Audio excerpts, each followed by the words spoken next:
Welcome back to my another video and সবাইকে good morning. Actually রুমের ভেতরে প্রচণ্ড ঠান্ডা লাগছে, তো আমি একটু ছাদে যাব, কারণ যাই রোদ্র উঠেছে আজকে। আসলে প্রত্যেকদিন তো রোদ্র ওঠে না, কারণ রুমের ভেতরে প্রচণ্ড ঠান্ডা লাগছে। একটু রোদে গিয়ে বসবো, তারপরে হচ্ছে গিয়ে স্নান করে নেবো।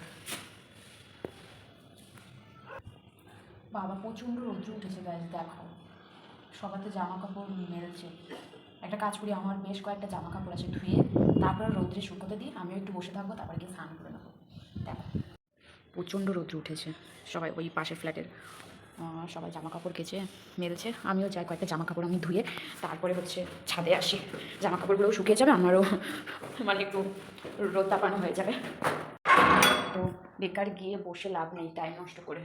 একটা তো বেঁচে গিয়েছে, তো এই আমার এই কটা জামা কাপড় ধুয়ে দিতে হবে, কেচে তারপরে ছাদে যাবো। ফাইনালি আমার জামা কাপড়গুলো কাচা হয়ে গেছে, এবার মেলতে হবে। দেখি জায়গা কোথায় ফাঁকা আছে। সবাই তো জামা কাপড় মেলে দিয়েছে, এই তো এই ফাঁকা জায়গাগুলোতে আমাকে অ্যাডজাস্ট করে মেলতে হবে।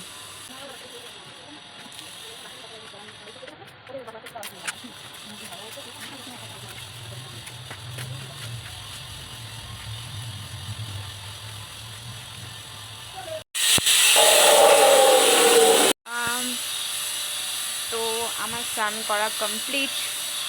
এখন অ্যাকচুয়ালি অনেকক্ষণ আগেই এসেছি ছাদে। আমার ওই ছাদে একটা দিদি ছিল, ওর সঙ্গে একটু কথা বলছিলাম। এত রৌদ্র, বিশ্বাস করে পুরো গা হাত পা জ্বলে যাচ্ছে, মানে এমনি দাঁড়ানো যাচ্ছে না।